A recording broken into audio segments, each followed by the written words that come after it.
Assalamualaikum warahmatullahi wabarakatuh. Selamat datang di Inspirasi Ahad Mardiyah Islamic Center Universitas Gadjah Mada.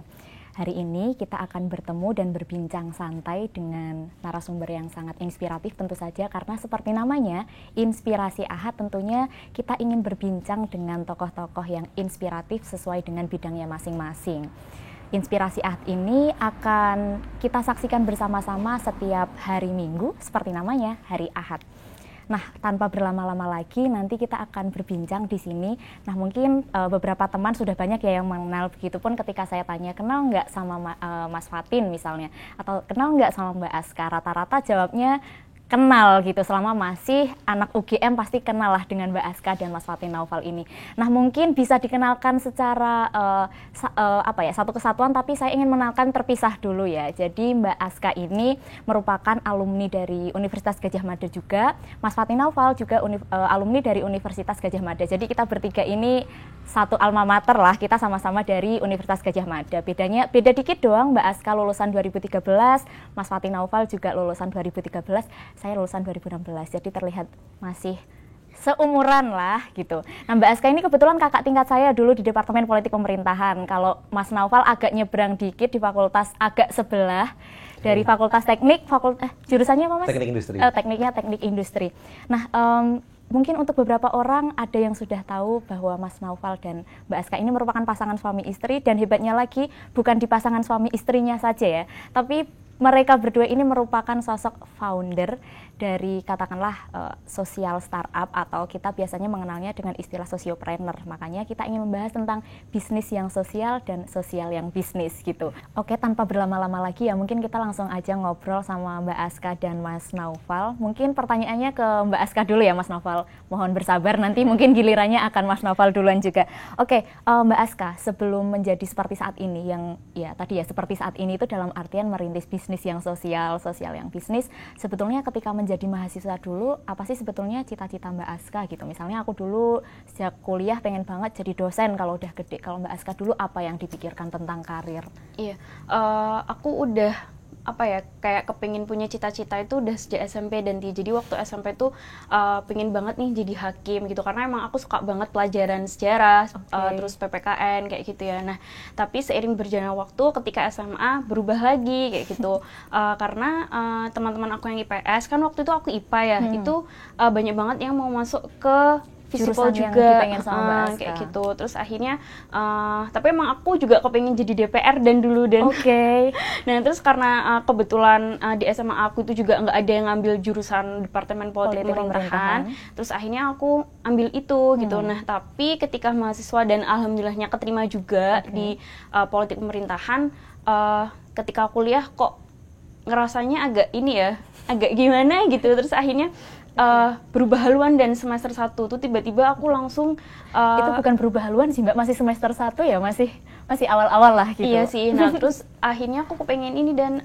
bisnis, ikut di BMKM, ikut yang departemen kayak kewirausahaan gitu. Terus akhirnya udah coba aja deh ke kewirausahaan itu gitu. Jualan apa Mbak dulu? Tahu bakso juga? Iya, iya sama ya. Maksudnya itu kayaknya turun-temurun juga, sampai tahunku juga masih itu. Sampai saat itu akhirnya kepikiran jadi cita-citanya apa tuh waktu itu? Nah, ketika mahasiswa itu akhirnya ini sih, setelah berjalan waktu kan kayak aku tuh kepengen banget bisa bermanfaat untuk masyarakat gitu. Karena ketika mahasiswa tuh aku kebetulan tidak mendapatkan keberuntungan, dan jadi kayak kuliah itu susah, terus kayak pokoknya berjuang gitu loh untuk dapetin beasiswa tuh gimana kayak gitu kan. Terus kayak punya tekad ketika nanti setelah lulus aku pengen banget nih bisa bermanfaat gitu untuk adik-adik kayak gitu. Oke. Berarti cita-citanya istilahnya beralih sejak tahun itu ya, sejak tahun-tahun pertama kuliah. Iya, sejak tahun pertama kuliah udah mulai berubah sih. Dan kalau Mas Naufal sendiri gimana? Apakah dulu sudah kepikiran untuk menjadi seorang CEO seperti sekarang, atau dulu apa cita-citanya ketika masuk teknik industri? Kayaknya dari kecil berubah-ubah terus. Ya. Polisi biasanya ya dari kecil. Dulu pas kecil pengen jadi astronot. Astronot. Biasanya tahapnya itu. Pengen jadi dinosaurus udah sempat? Belum. Power Ranger pernah. Power Ranger pernah. Terus sempat jadi pemain bola. Pemain bola. Saya juga dulu pengen jadi kiper Wakabayashi. Di Subasa aku pernah dulu Mas pengen jadi Wakabayashi juga waktu kecil. Keren. Dulu saya cuma nonton doang gitu Wakabayashi. Kayaknya salah satu inspirasi sama saya. Terus karena nggak begitu disupport Oke. warga gitu kan. Terus ganti-ganti sih sampai akhirnya mungkin agak mirip dengan yang saya jalani sekarang Oke. itu di mau lulus SMA. Mau lulus SMA. SMA itu mulai apa ya, sering lihat berita pertama, terus mulai ada kegelisahan itu. Mungkin idealisme anak muda mulai muncul. Oke. Wah, pengen berkontribusi untuk bangsa. Oh iya, keren banget. Karena Futuristik sekali. kan dulu sering ya mungkin namanya apa ya, bad news is good news ya. Oke. Kan sering kali yang terlihat Betul. sama Kita masyarakat buruk, itu yang buruk-buruk ternyata tuh pas baik, itu. gitu. Terus kayak ada keresahan, wah aku pengen lakukan sesuatu.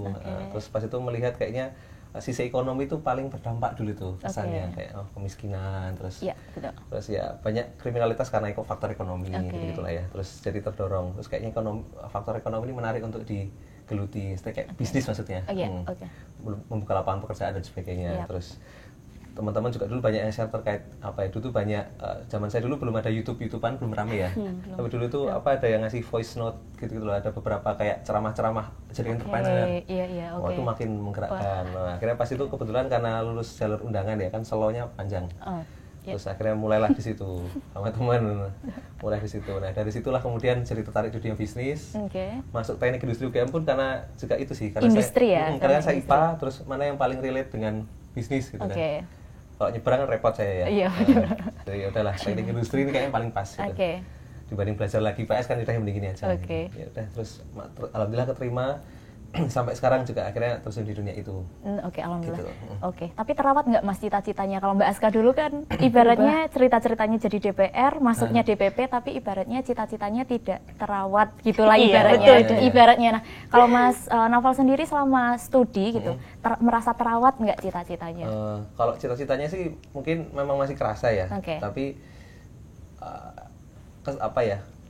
Ternyata pas masuk teknik industrinya ternyata emang agak sedikit tidak sesuai dengan yang saya bayangkan di awal. Oke. Gitu kan. Saya kira akan banyak belajar Industri, ternyata teknik. banyak matematika kan. Oke.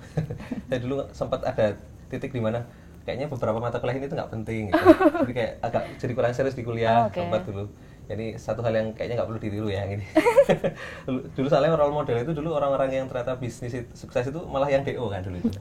Kalau teman-teman tahu zaman dulu Jadi itu kan, terinspirasinya dari yang DO-DO itu ya betul. Mas? Jadi Oh iya betul dulu sekali. Steve Jobs DO, Oke, iya. kan? Mark Zuckerberg DO, Iya. Bill Gates DO. Oke. Terinspirasinya dari yang Terinspirasi DO-DO. gitu. Terus yang Indonesia juga dulu tuh sama. Oke. Yang nilainya jelek tuh jadi bos yang nilainya bagus. Entah apa itu tuh. Itu broadcast dari tahun berapa sampai sekarang masih itu Mas? Iya. Dan saya ada kakak tingkat di teknik tuh yang sukses bisnisnya juga dia drop out. Oh, oke. Inspirasinya dulu begitu. Akhirnya saya jadi terinspirasi kan ngapain kuliah serius gitu. Akhirnya terus keluar. Nah, belum ada seperti sosok yang sekarang ya. Kan sekarang kan banyak orang yang justru kuliahnya sampai Harvard. Iya. Dan bisnis sukses. Dulu Iya. belum ada sayangnya. Kalau ada Oke. saya terinspirasi masuk Harvard ya. Sayangnya dulu nggak ada gitu. Jadi yang saya terinspirasi begitu. Jadi agak nggak terawat untuk semangat oke. kuliahnya, tapi terawat ininya. Cita-cita entrepreneur Semangatnya masih sama. terawat ya gitu. Memang akhirnya sekarang saya menyadari ternyata ada beberapa ilmu di teknik industri yang baru saya rasakan manfaatnya sekarang. Oke. Ketika masuk bisnis, saya nggak tahu dulu, ternyata ini ilmu saya dulu di teknik industri, saya baru tahu. Kalau tahu gitu, dulu saya kuliahnya serius gitu kan. Oke. Itu penyesalan, makanya teman-teman kuliah yang benar gitu ya. Mungkin Oh, poinnya sekarang- di situ. Iya. Poinnya di kuliah yang benar bukan di bagian DO-DO-nya tadi ya Mas berarti. Karena mungkin kita nggak tahu sekarang itu ilmu yang dipelajari, siapa tahu bermanfaat nantinya. gitu. Nah, itu oke. yang mungkin saya nggak sadari dan saya sesali akhirnya. Oke. Gitu sih, jadi ya itu sih semangatnya terawat tapi kuliahnya malah jadi nggak terawat itu ya. Oke, Nah, oke, kayak oke. sekarang saya juga malah pengen S2. Oke. Pengen memperbaiki ya, pengen belajar lagi gitu. Oke, sip, mantap banget sih. Apa ya? Mungkin ini relate sih, mungkin nggak cuma di Mbak Aska, nggak cuma di Mas Naufal. Hampir semua orang merasakan ini ya, mungkin apa? Dilema memilih cita-cita, ternyata kebentur studi dan lain sebagainya. Nah, soal titik balik ya ini Mbak Aska dan Mas Naufal. Kenapa sih gitu? Kalau Simon Sinek ya katanya start with why. Jadi apapun yang ditanyain tuh bukan soal apanya, karena katanya kalau ditanyain sedekah baju itu apa sih gitu, itu mungkin tidak akan lebih sustain daripada menanyakan kenapa sih memilih untuk sedekah baju misalnya kayak gitu. Nah, seperti apa yang dikatakan Simon Sinek, aku juga pengen nanya itu ke Mbak Aska dan Mas Naufal juga. Mungkin dari Mbak Aska dulu deh, nggak apa-apa, gantian kan tadi soalnya terakhir yang ngomong Mas Naufal gitu, biar dipingpong ke Mbak Aska.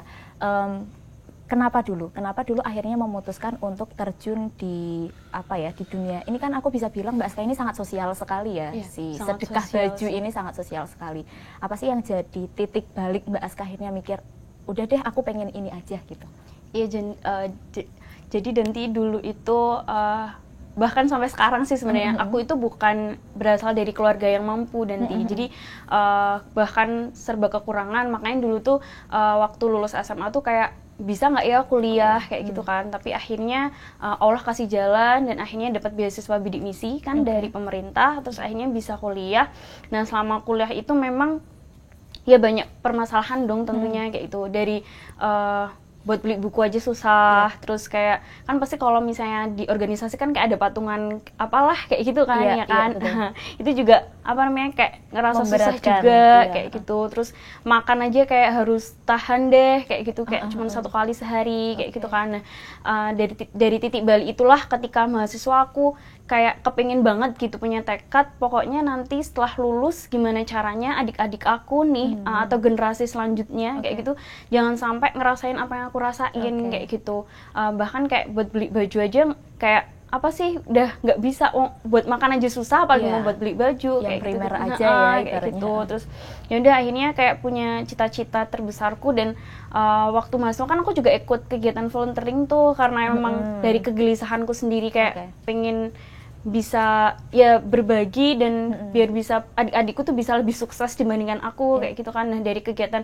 volunteering itu tadi jadi kayak pengen besok pokoknya aku harus punya sesuatu nih buat ngebantu mereka kayak gitu sih. Dan itu adalah titik balik aku ketika mahasiswa ya, supaya biar ya mungkin cita-cita aku nggak kepengen kayak mungkin kalau abis lulus gitu ya pengen jadi PNS, BUMN atau kerja di perusahaan kayak gitu ya. Aku malah terjun yang mungkin justru mengeluarkan uang, mengeluarkan modal kayak gitu kan. Bahkan aku tidak mendapatkan katakanlah bagian ya, komisi gitu, dari apa yang dilakukan. Jadi memang ya gimana caranya biar mereka nih adik-adik aku nanti tuh bisa lebih sukses dibandingin aku sekarang dan nggak ngerasain kesedihan yang sama apa yang aku rasain dulu gitu.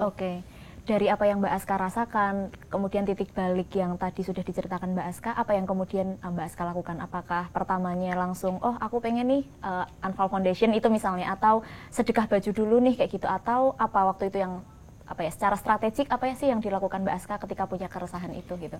Jadi ketika mahasiswa masih semester 1 sampai semester 6 ya, itu ikut kegiatan volunteering di sekitar Jogja. Kemudian ketika mau skripsi, nah skripsi kan ini ya kayak nunggu dosen dan sebenarnya kan jarak waktunya kan lama gitu kan.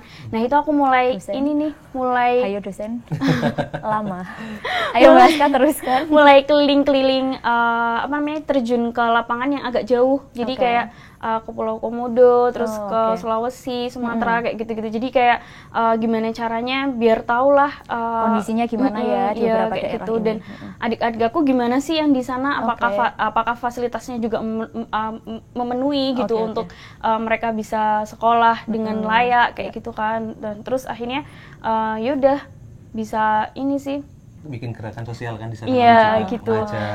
Nah setelah skripsinya itu tadi, karena selang antara skripsi dengan lulus itu kan masih banyak kan, nah akhirnya ikut yang itu tadi, yang keluar itu tadi. Nah setelah lulus itu tadi, nah mulai deh membuat gerakan yang sendiri itu tadi gitu, karena kan sudah belajar nih dari di Jogja gimana, kemudian di luar daerah tuh seperti apa gitu, terus akhirnya udah mulai dipraktekkan di Jogja dan setelah lulus itu tadi gitu. Keren banget dari ceritanya, dari apa yang dilakukan Mbak Aska. Enak ya kalau pasangan gini, jadi kalau Mbak Askanya agak lupa atau ada yang kurang ditambal sama Mas Naufal. Jadi enak ya gitu. Mas Naufal soalnya tahu kondisinya, tahu apa yang dialami Mbak Aska. Mungkin nanti kalau Mas Naufal lupa diingetin juga ya Mbak Aska. Iya, siap. Mungkin sama juga pertanyaan yang tadi ditanyakan ke Mbak Aska. Kalau Mas Naufal sendiri apa titik balik yang jadi ya udah deh ini pokoknya aku pengen ini gitu, karena kan nggak semua yang dilakukan Mas Naufal itu dalam artian yang CEO, yang kalau CEO itu kan terkenal dengan startup yang bakar-bakar duit gitu. Tapi kan Mas Naufal juga melakukan sesuatu yang sifatnya sangat sosial, kayak misalnya GoFood. Aku ingat banget waktu mahasiswa, kalau ada makanan yang terlantar dari sisa event, GoFood ada di Line. Aku masih ingat waktu itu masih zaman-zaman di Line lah pokoknya gitu. Yang jadi titik balik Mas Naufal pada waktu itu apa sih? apa ya? Sebenarnya yang tadi setelah lulus SMA itu salah satu titik balik Titik yang paling baliknya, kuatnya. oke. Jadi pas selama kuliah itu lebih ke menyempurnakan titik balik itu sih, oke, lebih ke oke. situ, lebih ke menguatkan. Ya alhamdulillahnya sih ketika itu masih bisa cukup konsisten ya sampai sekarang ya. Saya nggak tahu setelah ini apakah ada perubahan apa kan bisa Oke. jadi ya. Tapi alhamdulillah sekarang masih konsisten. Jadi lebih ke menguatkan titik balik malahan sebenarnya dari yang tadi saya ceritakan di masa SMA mau lulus itu. Oke, berarti masih sangat muda ya Mas. SMA itu kan kita masih umur belas-belasan nggak sih kalau Iya, SMA? 18. Tapi udah kepikiran kayak gitu ya dulu, maksudnya bersosial dan ya mungkin karena terpapar media tadi. iya ya, sih, betul. Mungkin apa ya, intinya di mana kita bergaul, entah itu secara maya maupun nyata, itu mempengaruhi cara kita berpikir tentang pengen jadi apa kita nanti kayak gitu. Iya, benar sih, itu karena lingkungan teman-teman saya dulu pas lulus SMA kebetulan. Oh, oke. Semakin menguatkan. Ini ya lingkungan teman-teman Mas Novel nggak toksik ya, maksudnya ngajaknya ke arah yang lebih baik gitu. Ya, ada lah yang toksik tapi ya ada gitu, tapi ya intinya lebih ke menguatkan Mas Novel gitu ya untuk melakukan apa yang sekarang ditekuni. Oke. Dari tadi aku udah mention bahwa ini adalah pasangan yang sangat menginspirasi karena ya tadi melakukan kegiatan sosial, tapi juga mungkin ya nanti bisa diceritakan tentang aspek bisnis dan lain sebagainya. Nah, ada beberapa studi, salah satunya ya studinya Harvard Business Review gitu, mengatakan bahwa benar nggak sih kalau pasangan itu sebenarnya bisa tanda kutip berbisnis bersama atau melakukan kegiatan bersama, karena ada banyak sekali catatan ketika sepasang ya, kalau pasangan sepasang kekasih, entah dalam apa ya, sepasang kekasih bisa apapun bentuk ikatannya, ketika menjalankan tugas-tugas bersama itu biasanya banyak banget kendalanya. Ada yang bilang sampai ada yang bilang iya boleh gitu jadi satu tapi mungkin ruang kerjanya dipisah, boleh tapi jangan di divisi yang sama, itu kata Harvard dan The Guardian deh kalau nggak salah waktu itu aku baca. Nah mungkin terlepas dari pasti bisnis itu ada kendalanya, ada nggak sih itu kendala yang munculnya adalah karena pasangan? Ini bukan berarti aku pengen nanya bener-bener detail kayak hayo ceritain gitu, tapi mungkin ada ya hal-hal secara umum gitu, misalnya sesimpel oh ternyata Mas Naufal ini fokusnya di sini nih, aku di sini, ternyata nggak bisa jadi satu, kayak gitu pernah ada nggak? Mungkin Mas Naufal dulu. Dulu aja. Ya, pasti ada sih ya. Kalau ditanya kendala kayaknya nggak mungkin kalau nggak ada kendala ya. Betul. Nggak judgmental kok itu memang. Benar adanya. Jadi kalau kita sih memang diakui susah kalau memang harus barengan di satu hal yang sama ya, karena sekat antara kita harus profesional sama sebagai pasangan tuh berat untuk ini ya diterapkan secara disiplin gitu. Jadi masih susah lah. Misalkan ada satu hal yang terjadi di pekerjaan misalnya, nggak dibawa ke lingkungan keluarga dan sebaliknya itu susah gitu. Makanya sebenarnya kita nggak benar-benar jadi satu pure ya. Misalnya kan kita tetap bagi peran. Meskipun ada yang barengan ya, tadi sempat disebut Anfal Foundation. Itu barengan. Tapi tetap juga di situ kita bagi peran. Kamu yang ngapain, saya ngapain. Dan malah justru kebanyakan aktivitas kita terpisah kok sebenarnya. Ya kan tadi ada sempat dimention juga setrika baju gitu. Ya saya nggak banyak ngurusin. Terus saya tadi ada giveaway atau bahkan yang kerjaan saya sekarang juga ya Pak Aska juga nggak banyak ngurusin, jadi ya akhirnya tetap bagi peran gitu ya, karena menurut kami itu lebih minim resiko lah ketika begitu ya. Lebih banyak manfaat dibanding mudarat ketika kita berpisah gitu. Iya, ketika kita berpisah dalam artian pekerjaan itu tadi ya. Kalau dari Mbak Aska sendiri apa biasanya? Beberapa itu ada yang bercerita perbedaan karakter. Karena misalnya yang satu karakternya misalnya sangat detail di pekerjaan, ada yang mengurus beberapa hal tentang umum gitu. Jadi ketika mengurus sesuatu yang sama, kadang ada yang saling melengkapi, ada juga yang karena apa ya passionnya sama, jadi mungkin agak tabrak-tabrakan gitu. Apa kalau Mbak Aska yang dirasain secara apa ya garis besarnya gitu? Iya, kalau aku setuju sama Mas Novel ya, dan maksudnya agak sulit sih ketika memang menggabungkan antara yang profesional dan profesional yang dengan keluarga kayak gitu ya, karena aku memang lebih kepengennya tuh ya udah pisah aja gitu. Dan kalau misalnya emang mimpinya nih dan tim mimpinya kayak gitu ya, mimpi besarnya kami atau dari akunya sendiri sih, kayak ngelihat bayangan oh Mas Novel kerjanya di sini dan aku di sini, itu kita membagi peran sih. Dan jadi karena memang aku ini lebih ke sosial banget dan aku emang lebih suka turun ke jalan, jadi aku kalau digariskan gitu ya, turun ke masyarakat. Maksudnya turun ke masyarakat, turun ke lapangan gitu ya, misalnya ketemu sama warga atau adik-adik kayak gitu ya, itu kepengen sih nanti kayak aku ke bawah gitu loh. Dan sedangkan kalau Mas Novel tuh tengah ke atas gitu, maksudnya tengah ke atas tuh leader ya Mas Novel yang dalam artian leader gitu-gitu mungkin. Bisnisnya gitu. Bisnisnya bisa, maksudnya bisa berjejaring dengan para bisnis para pembisnis, terus nanti bisa lobby-lobbyan atau bekerja sama dengan pemerintah itu. Jadi ya Mas Noval cari uang sebanyak-banyaknya, aku yang menghabiskan untuk mungkin kayak gitu sih dan kepinginnya revenue masukan, revenue. nanti CSR-nya CSR-nya aku mungkin kalau disederhanakan seperti itu sih dan kayak gitu. Jadi aku kayaknya menemukan konsep sosiopreneur baru. Jadi dia tidak berada pada satu orang yang menjalankan bisnis dan sosial secara bersamaan, tapi ternyata sebuah pasangan. Jadi bisnisnya dilakukan oleh Mas Naufal, sosialnya dilakukan oleh Mbak Aska. Nah, seperti itu Denti. Menarik juga ya gitu. Karena dari dulu sebetulnya kan aku dan Mbak Aska dan Mas Naufal ini pernah tergabung di sebuah inkubasi sosial startup lah ya, katakanlah di Visipol. Dulu Mas Naufal ini batch 1 kalau nggak salah. Mbak Aska nyusul di batch 3 gitu. Jadi keren banget ini kok sepasang suami istri yang sungguh sangat menginspirasi, dan ternyata memang sosiopreneur ini banyak banget juga yang pasangan, dan ternyata mungkin beda-beda sih cara membagi perannya. Ada yang ya mungkin ada yang bekerja di ini yang sama, atau ya kayak ini tadi yang satu menjadi perusahaannya menghasilkan revenue, yang satu jadi CSR-nya gitu.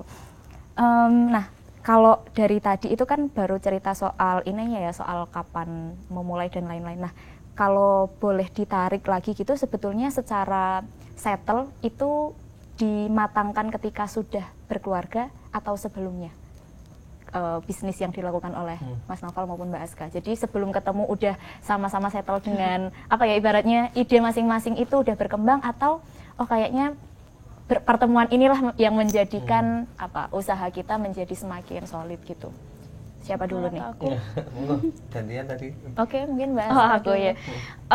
Kalau mau bicara tentang sebelum dan sesudah menikah gitu ya, dan jujur kami berdua itu kok ya pas banget gitu. Maksudnya punya visi dan misinya itu sama kayak gitu. Maksudnya aku itu juga suka bisnis, makanya yang tadi waktu pas kuliah akhirnya pindah haluan akhirnya ke dagang, karena memang bapak aku juga dulu dagang nanti dagang bakmi gitu sih. Terus akhirnya dan memang aku suka bantuin juga kayak gitu. Jadi kayak kayaknya asik juga ya kayak gitu. Terus ya karena memang setiap hari. Dan aku juga karena suka jualan juga kan, karena masalah jualan apa tadi kamu bilangnya? Tahu bakso sama risol mayo. Nah, itu suka jualan itu, terus jadi kayak ternyata asik ya menghasilkan uang kayak gitu. Terus yaudah ketika menikah kok ya pas banget nih Mas Noufal ternyata juga suka bisnis dan sosial juga. Jadi ketika nikah semakin kuat deh untuk bisa tinggal menurunkan mimpi-mimpi kita gitu sih. Membreakdown ya, yang tadi mimpinya besar gitu, terus di breakdown gitu. Gitu. Mas Noufal mungkin mau menambahkan? Iya, kalau yang tadi inisiasi sosialnya sebenarnya juga kita udah mulai sebelum menikah sebenarnya. Kayak sedekah baju kan sebenarnya udah. Sedekah baju mulai, itu? Ya. Oh iya, itu sebelum ini. Sebelum menikah? Sebelum menikah. Ada gerakan sosial yang tadi ngajar di daerah-daerah kan juga sebelum menikah. Jadi bisnisnya juga bahasa kan tadi bahkan di politik pemerintahan kan juga malah jadi ketua divisi kewirausahaan ya kan. Oh iya dulu. Jadi menterinya Mas Iben. Aku dulu menteri juga, menteri internal. Oke, kita jajaran menteri di sini. Menteri Komap kan kalian. Menteri BEM kan? Iya Mas Noufal. Nah, kita di sini adalah jajaran menteri. Ini adalah fakta yang menarik ya teman-teman. Dilanjutkan. Jadi dulu kan Mbak Aska juga menteri kewirus. Jadi aktivitasnya di sosial dan bisnis gitu. Saya kebetulan kan juga ya orang juga di situ lah dulu banyak ikut PKM ya. Iya, PKM juga PKM kewirausahaan. Terus ikut PMW. Terus sosialnya juga GiveFood itu saya bangun juga ketika masih mahasiswa. Di PEM juga kan ya banyak lah ya dunia kontribusi sosialnya kan di PEM. Jadi akhirnya match lah gitu. Jadi ketika pas nikah ya tadi justru saling melengkapi dan menguatkan gitu. Waktu menikah langsung pitching ya Mas berarti? Bener deh, bener. Atau gimana? Iya. Baru menikah kita langsung, roadmap 10 tahun ke depan gitu, GiveFood gitu sama sedekah baju. Tapi terjadi ya pasti kayak diskusi-diskusi tentang Pasti. Kayak gimana sih Mas, maksudnya gimana ya cara mendiskusikannya tentang Mas ini loh aku udah bawa sedekah baju nih gitu, dan pun Mas Noufal nih Dek gitu, aku juga udah punya GiveFood nih gitu. Dulu gimana sih mendiskusikannya gitu? Tinggal diskusi aja. Tinggal diskusi aja. Berarti menganggap itu ya sesuatu yang wajar untuk dibicarakan. Justru menurut saya harus ya, sebagai pasangan harus diskusi gitu, harus punya roadmap dan punya visi mau kemana. Iya, visi mau kemana. Kita hidup selamanya lah kan bareng gitu kan. Jadi semoga. Ya siapa tahu ada yang ya dipanggil duluan. Ya kita nggak tahu lah gitu. Jadi karena selama itu ya kita harus nyusun semuanya juga harus dengan serius dari awal gitu sih. Oke. Mantap sekali teman-teman. Nah, mungkin tadi lebih banyak ke apa ya, bagian-bagian yang latar belakang dan sesuatu yang memotivasi. Aku pun gimana ya, kalau mendengarkan gini ya sepertinya sangat ingin berumah tangga dengan orang yang mempunyai apa ya, lanskap sosial bisnis yang serupa mungkin ya, jadi bisa waktu menikah langsung sama-sama pitching gitu, lomba-lomba gitu mungkin dulu. Soalnya waktu aku tahu tuh Mbak Aska pernah megang hadiah gitu dan pokoknya lomba gitu lah. Terus Mas Naufalnya juga, aduh kok kayaknya menyenangkan sekali ya gitu. Yang bagian ini aja yang di highlight, pokoknya yang ini yang DO tadi no ya teman-teman, no. Apalagi sekarang teman-teman 5 tahun doang kan kuliahnya, jadi yang di highlight jangan yang DO tadi deh pokoknya. Oke, mungkin beralih ke bagian yang cukup teknis ya. Mungkin Mbak Askanya dan Mas Naufalnya selama ini berkutat terjun langsung kan, apalagi kalau sedekah baju gitu kan membaginya langsung ya kalau nggak salah gitu. Pun mungkin di bisnis-bisnis Mas Naufal beberapa, tapi kalau Mas Naufal sepertinya lebih banyak ke teknologi ya gitu. Nah, tapi berkaitan dengan itu, pandemi gini kan mengubah hampir semua landscape bisnis ya, maupun kegiatan sosial sih. Aku melihat beberapa gerakan sosial juga muncul setelah pandemi. Terus bisnis-bisnis juga berubah landscape-nya kayak gitu. Seperti apa sih perubahan yang terjadi mungkin secara umum atau mungkin yang dirasain aja deh sama Mbak Aska sama Mas Naufal setelah pandemi ini gitu. Mas Naufal dulu. Mungkin Mas Naufal dulu. Memang sejak pandemi perilaku dan ya masyarakat berubah lah ya, kebiasaan dan sebagainya. Jadi bahkan setelah pandemi pun prediksinya nggak akan sama dengan sebelum pandemi kan. Jadi kayaknya akan terus ada penyesuaian dan ada perubahan lah ya. Perubahan pasti ada lah ya. Ya jadi niscaya. Ya keniscayaan gitu ya. Ya semuanya juga jadi serba tidak pasti sebenarnya. Kan ya, yang pasti di dunia ini hanya ketidakpastian. Ya jadi kita akhirnya ya terus berusaha adaptif sih menghadapi hal yang kita juga nggak akan tahu ke depan. Covid sampai kapan kita juga nggak tahu gitu ya. Kita terus adaptif sih. Nah justru kalau kita mindsetnya emang inovator atau entrepreneur kan kita melihat justru berubah terus ya. Ya masalah itu juga jadi peluang gitu kan. Betul. Terus ya kita justru terus resah dalam hal yang positif itu juga bagus ya, karena kalau kita merasa nyaman, aman kok ini malah justru bahaya. Nah, justru rasa kita khawatir ke depan akan ada perubahan tuh bisa dianggap positif karena kita akan terus berusaha mencari inovasi baru. Ya kan. Nah itu yang kami coba lakukan sih. Jadi kita terus melakukan penyesuaian. Yang salah satunya ya tadi ya menerapkan teknologi, ya kan. Ya, alhamdulillah kebetulan memang saya juga di situ ya. Jadi menurut saya transformasi digital itu juga jadi semakin kencang gara-gara pandemi. Masyarakat jadi lebih terbiasa gitu. Mbah aja udah mungkin mbah saya tuh kemarin video call itu biasa lancar sudah satu kebiasaan. Itu contoh lah kita sangat terbiasa. Bahkan setelah pandemi kayaknya webinar tetap akan ramai. Betul. Ya gitu sih. Jadi itu sih yang kita lakukan, juga kita terus adaptif. Kayak sekarang bisnis saya juga akhirnya banyak di online gitu kan. Terus gerakan sosialnya juga kita memadukan sih online dengan offline-nya kan. Misalkan penggalangan dana, terus mau melakukan kemarin kan oprek volunteer ya, sedekah baju. Terus juga kita melakukan koordinasi juga lewat online gitu kan. Terus kayak kemarin Unfold Foundation juga akhirnya programnya online. Jadi ya gitu sih salah satu penyesuaian gitu. Kalau Mbak Aska karena sosial banget ya Mas ya, harus selalu turun gitu. Nah itu gimana yang dirasain? Mungkin kalau aku terbalik ya sama Mas Naufal. Kalau Mas Naufal kan teknologi jadi kayak semakin memudahkan dari dekat ke dari jauh ke dekat gitu kan. Nah, kalau aku kan harus turun langsung ya, dan itu susah gitu. Jadi apalagi dulu kan kalau namanya sedekah baju kan aku kerja sama teman-teman mahasiswa. Karena kan teman-teman mahasiswa kan biasanya kan mereka kan ada kayak KKN, ada pengabdian masyarakat, terus banyak mahasiswa lah ya kegiatannya, kegiatan bakti sosial gitu kan, dan mereka sukanya ngambil pakaian di aku kayak gitu. Dan karena pandemi itu malah terbalik, aku malah jadi nggak bisa bergerak karena kan apalagi virus ya kan, baju kan salah satu bisa membawa gitu kan, bisa membawa salah satu virus itu gitu kan. Jadi kayak waktu itu aku juga sempat yaudahlah di offin dulu gitu, sampai hingga akhirnya pemerintah membuka sistem protokol kesehatan itu. Terus yaudah ini mulai dari setelah kita pelan-pelan untuk membuka kembali kayak gitu. Tapi struggling banget ya Mbak, berarti maksudnya beda banget. Kalau Mas Naufal kelihatan peluang, sangat jadi peluang gitu. Kalau aku malah justru jadi hambatan sebenarnya.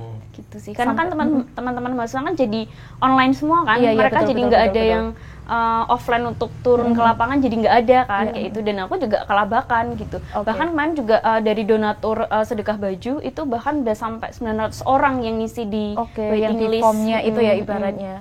Gitu. Gimana akhirnya Mbak Aska menyiasati, dalam artian itu kan tadi ya, karena asumsinya adalah bisa jadi kain itu membawa virus. Nah, apa kemudian yang dilakukan Mbak Aska untuk mengantisipasi lah ibaratnya atau mengorganisir teman-teman yang lain? Nah, setelah pemerintah buka apa itu namanya yang semacam protokol kesehatan itu, akhirnya ada beberapa teman-teman mahasiswa yang mulai aktif lagi kayak gitu. Nah, mulai aktif lagi terus akhirnya jadi oke lah, aku juga mulai pelan-pelan kayak gitu. Nah, setelah mahasiswa udah mulai aktif lagi, kemudian ini bukan peluang atau apa ya, maksudnya kan kemarin ada bencana ya kayak gitu. Nah, kemarin akhirnya kita kerjasama sama salah satu pemuda Muhammadiyah juga di Jogja. Kita akhirnya ini donatur apa namanya, ngumpulin pakaian nanti, dan itu kita harus butuh sekitar 20 ton pakaian. 20 ton? Dan akhirnya terkumpul alhamdulillah, dan ini sedang proses perlahan-lahan apa namanya didistribusikan dari Jogja ke NTT waktu itu, sama Palu juga waktu itu kan awal tahun 2020 ya itu. Masih ikut tuh aku Mbak Aska kayaknya yang itu ya. Oh iya aku masih ikut tuh sedekah. Nah, jadi setelah dari bencana itu mulailah kita buka open volunteer lagi. Tapi enggak banyak orang, jadi kayak cuman 1 minggu itu 2 volunteer aja gitu. Kalau dulu kan 1 minggu bisa 10 kayak gitu kan, sekarang cukup 2 orang aja gitu, untuk meminimalisir kerumunan itu tadi gitu. Tapi ada yang berubah nggak sih Mbak? Soalnya dulu tuh kalau nggak salah sedekah baju itu kan membagikannya nggak selalu yang di jauh ya, ada yang dibagikan ditukar dalam bentuk selimut atau apa gitu dulu kalau nggak salah. Aku lupa itu salah ya, satu gitu. event sih, salah satu event namanya tukar baju. Itu tukar campaign baju dari Zero Waste Indonesia, dan kita ikut ya karena kan kebetulan mereka buka kegiatannya di Jogja, terus ya udah kita ikut bantuin kampanyenya gitu. Terus ya udah. Tapi intinya ya karena itu campaign apa ya, ibaratnya nggak selalu terjadi secara terus-menerus ya gitu. Kalau nggak salah sedekah baju itu nggak cuma di Jogja kan ya, ada di mana aja? Alhamdulillah sedekah baju nggak cuma di Jogja aja teman-teman, ada di Palembang, kemudian di Pontianak, dan di Denpasar Bali. Jadi ada di 4 daerah. Udah banyak banget ya. Itu berarti ibaratnya apa ya, dinaungi juga dengan sedekah baju yang sama dengan yang dilakukan Mbak Aska berarti. Betul. Kita satu apa ya? Satu rumah lah ya. Satu rumah gitu ya. Organisasi dipandu secara langsung oleh Mbak Aska dari Jogja. Mungkin Mas Naufal ingin menambahkan atau ini? Cukup sih ya. Jadi ya akhirnya banyak penyesuaian lah ya tadi ya. Di hybrid online offline mungkin jatuhnya. Mungkin ini masuk ke pertanyaan terakhir ya, karena tadi sudah banyak membahas tentang mahasiswa, membahas tentang bagaimana titik balik itu berasal gitu. Karena Mas Naufal lulusan teknik, Mbak Aska lulusan Visipol, ini beda banget. Dan mungkin kalau lulusan teknik kurang tahu ya, ini mungkin teman-teman, mungkin nanti Mas Naufal bisa diluruskan. Lebih sedikit mungkin yang mengeluhkan takut tidak bekerja sesuai dengan bidang studi di kuliah gitu. Tapi kurang tahu kalau justru teknik lebih banyak gitu. Kalau di Visipol itu banyak banget yang ngeluh mau kerja jadi apa, karena ibaratnya kalau di Departemen Politik Pemerintahan ya Mbak, misalnya mau di institusi pemerintahan sudah ada banyak sekali kedinasan yang disalurkan langsung ke sana. Jadi sering bingung sebetulnya keilmuan kita itu akan linear nggak sih gitu. Dan itu menurutku menjadi bagian yang paling memusingkan sih. Kadang ada beberapa yang bahkan menunda skripsi, menunda lulus itu karena bingung, daripada besok aku bingung lulusnya mau jadi apa, mending aku menunda gitu skripsiku agar lebih lama lagi gitu. Mungkin dari Mas Naufal deh, apa pesannya untuk teman-teman teknik industri selain jangan sampai DO, satu itu jangan sampai DO, apa yang pengen Mas Naufal sampaikan gitu? Niatnya kita ketika kuliah menurut saya bukan terus jurusannya adalah jadi bidang pekerjaan ya. Maksudnya kayak aku kuliah di anggaplah filsafat, bukan berarti aku kemudian harus jadi filsuf gitu. Ya tahu apapun itu ya. Jadi kita kuliah itu ya untuk belajar menurut saya. Jadi ketika masuk anggaplah di filsafat ya kita pengen belajar filsafat. Entah nanti kerja dimanapun ya keilmuan itu yang menunjang itu, bukan berarti harus di pekerjaan yang di situ. Sama kayak di Visipol untuk teknik gitu. Bukan berarti kemudian saya harus kan saya lebih ke manufaktur mungkin ya kalau di teknik industri UGM. Bukan berarti kemudian lulus saya itu harus di manufaktur, enggak, tapi kita belajar dari situ, ilmunya dipakai untuk apapun nanti bidang pekerjaan kita gitu. Jadi mungkin pesan saya itu sih ya, niatnya kita kuliah itu ya untuk belajar gitu. Bukan terus kemudian wah jurusanku ini jadi pekerjaanku, itu nggak harus begitu kan. Nggak harus, jadi skripsinya bisa dikerjakan, bisa segera lulus, nanti soal pekerjaannya jadi apa, ilmunya menunjang aja, nggak harus selalu linear dengan bidang studinya gitu ya. Malah bagus kan, misalkan nanti aku bisnis misalkan ya, tapi dia kuliahnya di politik pemerintahan. Nah, melengkapi bagian kebijakannya misalnya. Karena pada akhirnya misalkan politik ada di mana-mana ya kan gitu ya. Bisnis pun juga nggak bisa. Makin pinter nih Mas Naufal soal politik. Iya kan, satu rumah. Ya, jadi pasti di bisnis juga ada politiknya. Coba kalau misalnya kita ada di DPP, di politik pemerintahan ya justru makin kuat kan. Kita paham politik tapi kita bisnis. Gitu, contohnya gitu. Dicatat ya teman-teman. Yang baik-baik yang dicatat nih. Kebiasaan deh orang-orang nih. Mbak Aska deh, apa pesannya untuk teman-teman yang mungkin mulai bimbang dengan karirnya setelah studi? Ada pesan? Kalau dari aku setuju sih sama Mas Naufal tadi. Maksudnya jangan takut untuk mencari atau belajar ilmu baru, dan jangan takut tentang karir ya. Maksudnya kan karir kan salah satu rezeki ya. Maksudnya yang insya Allah udah Allah jamin kayak gitu kan. Jadi kayak kalau misalnya nanti kamu misalnya nih ya itu tadi ya, misalnya aku di politik kok malah terjun ke masyarakat ya, kayak bahkan nggak menghasilkan apa-apa. Maksudnya kalau misalnya memang aku melihatnya dari segi dunia kayak gitu ya, itu pasti kan sulit ya Dan ya, kayak gitu. Tapi kalau misalnya insya Allah diniatkan memang untuk bisa bermanfaat untuk orang lain, pasti ada aja jalannya gitu. Jadi untuk teman-teman nih jangan pernah takut untuk lulus kayak itu, jangan pernah takut untuk nggak bisa dapat pekerjaan kayak gitu. Pokoknya ketika emang kita bisa memulai atau mencoba dulu deh kayak gitu, dan pastikan sesuai dengan apa yang menjadi kesukaan, pasti ada jalannya dan insya Allah dimudahkan kayak gitu. Meskipun latar belakang pendidikannya mungkin nggak berbeda, itu bukan jadi masalah lah. Betul. Oke, ampun senang banget malam ini bisa ngobrol sama Mas Naufal sama Mbak Aska. Karena aku termasuk orang yang sangat khawatir ya untuk mungkin bekerja tidak sesuai dengan bidang. Bahkan bekerja sesuai bidang pun aku juga takut, karena biasanya dulu tetangga coba kalau mau jadi kuliahnya di politik pemerintahan, mau jadi DPR ya gitu misalnya, enggak gitu kan misalnya, maksudku jadi serba salah juga ya kadang. Dan kadang juga yang memberatkan itu bukan di kitanya, tapi kadang mungkin bebannya ada di sosial ya, takut ini kok lulusan ini kerjanya jadi ini, kadang juga bebannya secara sosial gitu. Bahkan di rumah aja dapat uang sih sekarang jadi masalah. Nanti dikiranya apa?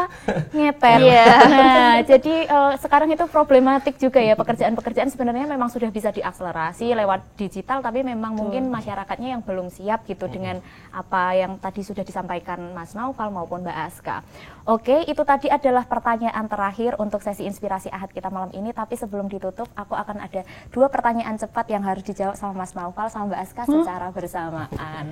Oke, ini pertanyaannya akan cepat aja, jadi nanti aku bakal tanya daun atau ranting, jawab cepat daun gitu ya. Jadi cepat aja. Harus bareng atau? Harus bareng, nggak boleh satu-satu. Oke. Gimana? Cukup terkejut? Oke, nggak apa-apa. Gampang aja pertanyaannya, nggak akan aku minta Mas Naufal milih Mbak Aska atau perempuan lain, itu tidak mungkin. Ataupun Mbak Aska aku tanyain Mas Naufal atau laki-laki lain, enggak mungkin gitu. Oke, siap ya. Ini lebih deg-degan dan tarik nafas, hembuskan. Oke, 2 pertanyaan cepat. Gampang banget ini, kayak gitu doang gitu. Oke, pertanyaan yang pertama. CEO atau staff? CEO. Wih, keren. Sama. Kedua, Nam Dosan atau Han Ji Pyong? Han Ji Pyong. Keren banget, sama. Oke, tepuk tangan dulu. Itu doang ya? Iya, itu doang. Gampang kan? Gampang, dan ternyata dua-duanya sama-sama nonton drama startup. Kalau Han Ji Pyong atau Novel mungkin Han Ji Pyong dan iya, Han Ji Pyong atau Novel pun bahkan Han Ji Pyong. Betul. Betul. Oke, terima kasih banyak Mas Naufal, Mbak Aska untuk kesempatan ngobrolnya pada kesempatan malam hari ini. Benar-benar sesuai dengan kegiatan kita, Inspirasi Ahad, menginspirasi kita di hari Minggu. Semoga teman-teman yang ada di rumah puasanya lancar, Mbak Aska dan Mas Naufal juga, kita semuanya diberikan kesehatan, rezeki yang baik, dan ilmu yang bermanfaat. Saya Ramadanti Firmaningsih selaku moderator pada kesempatan hari ini mengucapkan permohonan maaf apabila banyak kesalahan. Maaf juga Mbak Aska, Mas Naufal kalau misalnya dalam memandu kegiatan ini banyak-banyak salah gitu. Terima kasih juga, dan terima kasih untuk teman-teman yang sudah menyimak dari awal sampai akhir. Wassalamualaikum warahmatullahi wabarakatuh. Salam. Assalamualaikum warahmatullahi wabarakatuh.